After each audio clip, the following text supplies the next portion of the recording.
pessoal que gosta de história, que segue esse canal e gosta do jeito diferente que a gente trata a história por aqui. E hoje, como aqui é um lugar que a gente trata a história de forma diferente, nós vamos fazer um relato de história oral, lembrando que nós estamos aqui rememorando, né, o período da ditadura militar. 57 anos, né, se passaram de 1964. E como eu sou uma pessoa antiga, né, tenho mais de 40 e bolinhas, então já posso dizer que assim, segunda metade dos 40, né, então eu vivenciei esse período. Eu nasci em 1975 e eu tenho assim lembranças bem vivas desse período, porque na minha família a gente assistia muito jornal, assistia muita TV e era um momento de família, né? Só tinha uma TV na casa e todo mundo assistia aquela programação, que era o que tinha. Não existia canal de desenho, né, para poder eu assistir, não existia mais de uma TV em casa. Então era a hora que eu podia ficar junto da minha mãe, do meu pai, e a gente ficava junto assistindo TV e eu assistia bastante coisa, né? Inclusive na sexta-feira me era permitido ficar até mais tarde, e aí eu assistia programas como Bem Amado, Malu Mulher, que passavam, né, nesse período e que eu assistia, que eram altamente politizados, e eu assistia muito Jornal Nacional, né? Então, por isso, a minha primeira lembrança de história oral da minha infância, e aí vamos lembrar que não é, tudo bem que é a Cristiane, de 46 anos aqui que tá falando, mas ela tá falando da memória dela enquanto criança, né? Enquanto a minha infância. A minha primeira noção, assim, da ditadura, do mundo, de ver o mundo fora de papai, mamãe e eu e irmão, foi quando minhas lembranças de TV. Então as minhas lembranças da ditadura são muito voltadas para a telinha, para a TV, e por isso assim a primeira coisa que me veio na cabeça sobre esse período de ditadura era a censura. Sempre tinha, né, antes de começar qualquer programa, aparecia ali o documento de permissão para aquele programa estar sendo veiculado na TV. Então tinha ali a censura de idade e tinha a censura dizendo que o governo militar, a presidência da República, permitia que aquele programa pudesse passar na TV, que a gente pudesse ter conhecimento sobre aquilo. Então tudo era censurado, né, gente? Então as coisas que eu via, na verdade, eram coisas que o governo militar permitia que eu visse, eu e todo mundo. Então ali eu como criança, eu me lembro desse documento. Na minha idade, naquela época, né, 4 anos, sei lá, 5 anos, que foi quando eu comecei a perceber o mundo externo e a TV, e prestar atenção nela. A primeira coisa que eu lembro era o documento de censura, e que era muito usado para história de me mandar para cama. Se bem que era meio caô, né? Porque eu conseguia assistir Malu Mulher e Bem Amado, que eram programas que se passavam 10 horas da noite, eu acho, 9 horas da noite, porque a novela era às 8 mesmo, e aí esses programas eram mais tarde. Então eu conseguia ver, então eu conseguia dormir, eu dormia lá para umas 10, não dormia cedo não. Então eu tinha conhecimento de que tudo que eu estava vendo era censurado. Tinha alguém ali que estava editando, que estava permitindo que eu pudesse ver. Mesmo que isso não fosse totalmente consciente, depois, com o tempo, isso passou a ser, né? Quando eu fui ficando mais velha um pouquinho, isso passou a ser. Essa noção de que existia uma censura, uma proibição de que as pessoas se expressassem de forma livre. que a imprensa não era livre, que os programas de TV passavam pelo crivo da censura, que permitia que aquilo, né, fosse veiculado ou não. E a minha próxima lembrança que eu tenho com relação, que também tá tudo relacionado à TV, gente, da ditadura, é a Hora do Presidente. A Hora do Presidente era uma coisa que eu, Cristiane Pentelha, era a única que assistia em casa, porque eu acordava muito, muito cedo e isso passava muito, muito cedo no SBT. E eu adorava domingo, acordava cedíssimo, o sol raiava, eu tava de pé, e aí eu já ia ligar a TV, esperando todo mundo acordar na casa, e eu era a única que assistia a Hora do Presidente. Porque, na verdade, eu queria ver aquele programa do Silvio Santos, né? Que fazia que as crianças ganhassem uma Monark. Era meu sonho de consumo ter uma bicicleta naquele momento, então eu assistia muito esse programa. E eu lembro da Hora do Presidente, que contava a semana do Figueiredo, que era o presidente da época. Era chatíssimo. Mostrava só ele andando de cavalo, a agenda dele da semana, para onde ele foi, o que ele fez, nananana, mas que hoje em dia eu entendo que isso era uma propaganda de governo, né? Era uma forma com que as pessoas, elas se sentissem próximas de que a ditadura não era tão ruim assim, que o presidente era um cara assim, normal como todo mundo. Era uma propaganda ideológica, né? Algo que foi até tentado durante aí o governo Bolsonaro. Eu não sei se ainda rolou, mas o SBT tinha implantado a Hora do Presidente, ou pensou em implantar, não sei, porque eu não assisto SBT.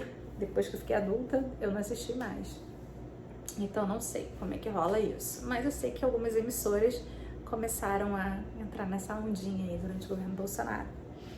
Bom, e a minha próxima lembrança de TV é a anistia. São os movimentos de anistia e a impressão que me passava toda vez que aparecia no Jornal Nacional, que eu via, né, alguma artista voltando, né, no aeroporto, as pessoas em festa, as pessoas comemorando.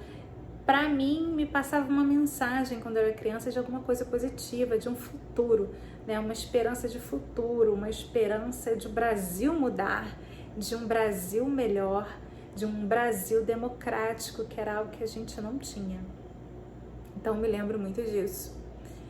Eu me lembro das primeiras... Da primeira vez que teve eleição e que a gente pôde votar, acho que foi em 82, que existia propaganda eleitoral. E que a gente via aqueles... Na verdade, a propaganda eleitoral era a foto 3x4 da pessoa que era candidata e uma ficha. Se filmava a ficha dela, datilografada, com o número, o nome e o partido dela. E passava muito rápido.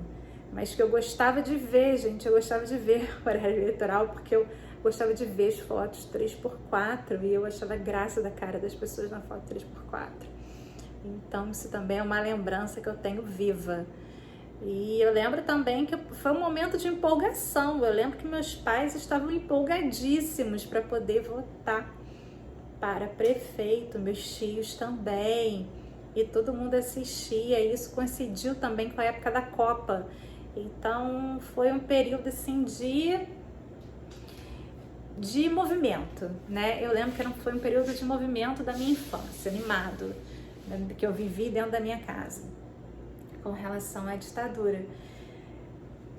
E depois eu lembro dos movimentos de direta, das diretas já, de que a gente queria votar e que o Brasil inteiro fez campanha, as pessoas se juntavam nos showmícios, aparecia na televisão, as pessoas indo para os encontros, né, que lotava, né, avenidas, a Avenida Presidente Vargas, lotava em São Paulo, lotava tudo, e que os artistas cantavam, que tinha a Fafá de Belém, que ela era a musa das diretas, se não me engano, e tinha o Cazuza, e tinha Caetano, e tinha Gil, e aí era legal, porque passava na TV, a gente ouvia as músicas, era um momento também aí de mais euforia, de mais otimismo pelo fim da ditadura, militar, que o Brasil estava rumo a ser um país democrático.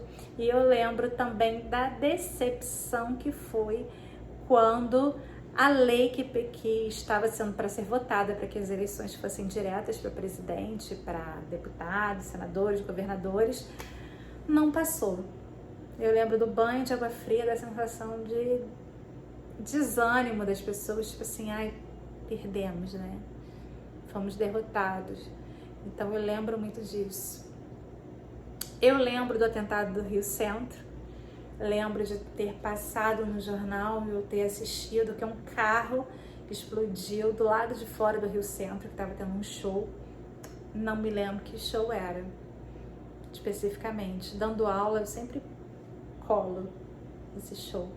Mas eu lembro da polícia no local, eu lembro dos repórteres no local, e que a princípio se pensava que era um atentado dos grupos que eram a favor da democracia, dos grupos considerados terroristas, né? Só que aí se descobriu que não, que era do próprio exército, e isso meio que deu uma forçada na situação, né? Expôs muito a ditadura e como determinados setores militares ainda tinham interesse de manter a ditadura, né? Tinham interesse de se manter no poder, e que a ditadura, o fim da ditadura não era algo tão certo quanto a gente estava imaginando, dessa transição lenta, gradual e progressiva que era anunciada o tempo todo na TV. Então eu lembro que isso deu uma desestabilizada.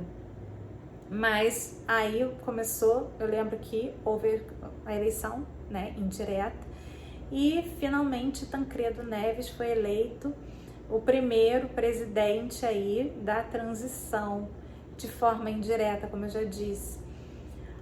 E eu lembro que o povo novamente se sentiu com esperança, novamente era um momento de otimismo, era muito positiva a cobertura da imprensa sobre a eleição de Tancredo Neves, que era tipo uma renovação, um momento de esperança, um momento de que tudo ia se mudar, o Brasil ia para frente, era o fim da ditadura, era a primeira vez que a gente tinha, depois de 21 anos, um presidente civil, né, na presidência, mesmo que não tivesse sido de forma direta, como todo mundo queria.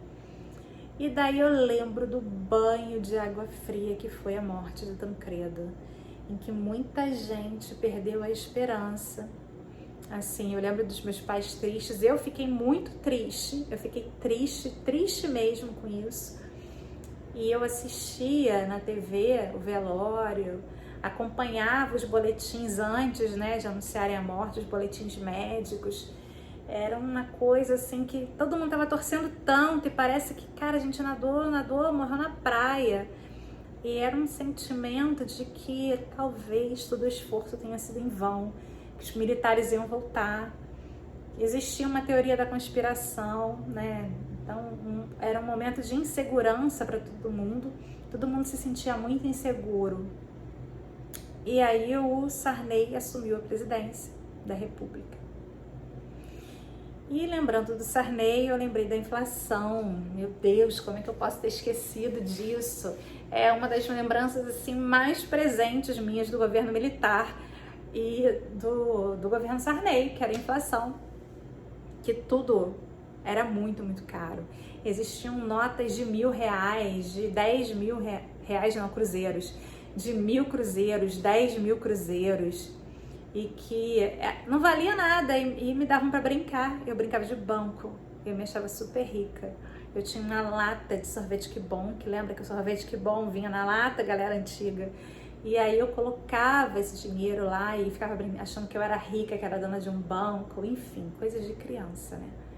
Então aí eu ficava toda feliz. E aí eu ia usar com esse dinheiro que eu conseguia juntar, eu ia na banca de revista e comprava uma revistinha da Turma da Mônica com esse dinheirão todo. E meus pais, eles tinham que ir a vários mercados. Eu achava um saco no mercado, porque a gente ia a 1000 mercados aqui em Niterói. né? A gente tinha que ir em trocentos mercados para poder fazer uma compra de mês, porque ali estava mais barato, ali mais barato, então não dava para se fazer toda a compra no mercado só. E no governo Sarney isso ainda continuou, e que tiveram aí os planos cruzados, todos aí que a gente passou, que a gente viveu, tabelamento de preços, a carestia, né, a falta de alimentos para se vender por conta disso, que era tudo muito controlado. Então é um negócio que eu lembro bastante. É uma memória muito, muito viva essa falta de não poder comprar as coisas que a gente realmente queria para poder comer, que era difícil comer no Bob's, lanchar no final de semana. O dinheiro era todo muito contado, porque a inflação era absurdamente alta, né? É uma herança do milagre econômico do período de governo militar, a época que eu nasci, né? Das grandes obras superfaturadas. E aí o Brasil ficou devendo muito, muito, muito, e o dinheiro não valia mais nada. A gente perdeu o controle do dinheiro. E isso, assim, foi muito difícil por muito tempo, até o Plano Real. E não estou dizendo que o Plano Real melhorou, mas a gente começou a ter pelo menos os preços estabilizados. Bom, gente, tentei falar assim rápido, eu poderia falar horas sobre a censura, horas sobre a programação que eu via na TV, horas sobre as minhas impressões da ditadura nesse período, só que não dá, né? O vídeo vai ficar gigantesco, mas são os meus olhos. Foi a forma que Cristiane percebia a ditadura quando eu era menina. Uma menina de até 13 anos, 10 acabou, e aí o governo Sarney, né, 13 anos, para poder, então, 13 anos eu marco, porque para mim mesma, a ditadura só acabou quando aconteceu a promulgação da Constituição de 1988. Então, a Constituição, então, é algo que eu lembro muito, que eu comemorei essa Constituição. Eu não sabia nem direito o que era Constituição, mas foi ali que eu realmente senti que acabou, que nós vivíamos num país democrático novamente. E aí nessa época ninguém pensava em ditadura, em golpe novamente, não existia essa vibe que a gente vive hoje, de que a gente parece que está vivendo há 2 anos sobre a ameaça do retorno da ditadura, de um golpe. É muito difícil, sabe? Viver tudo isso de novo é complicado. Eu sinto como se eu estivesse andando para trás, né? Desde essas eleições de 2018, eu percebo que eu estou andando no tempo para trás. E isso me deixa muito aflita, muito, muito nervosa, né? As pessoas que apoiam ainda, né? Que apoiaram, né, a eleição do presidente Bolsonaro, que ainda apoia, que ainda tem gente que apoia. A impressão que eu tenho é que eles vivem numa outra época, num outro tempo, pensam de uma maneira de um século que passou. Eu às vezes acho tão anacrônico, eu fico meio assim, sabe? Além de ser ofensivo para mim, particularmente, a forma que ele fala, ele pensa, ele age, a política dele, enfim, tudo. Tudo em Bolsonaro para mim é ofensivo. Me espanta, né, como é que existem pessoas que o elegeram, né, do fato de ele ter conseguido chegar na presidência, e me espanta que ainda em 2021, nesse cenário caótico de Brasil que a gente está vivendo, ainda existam pessoas que apoiam esse governo, né? Sei lá. E são pessoas da minha idade, tá? Pessoas que viveram, que têm lembranças da ditadura. Então eu realmente não entendo. Os mais novos eu entendo. Agora, a galera que passou dos 40, não consigo entender. Então, foi isso, gente. Beijo e até o nosso próximo vídeo, até a nossa próxima curiosidade, até a nossa próxima aula. Tchau, 20 minutos já, quase. Bye, bye.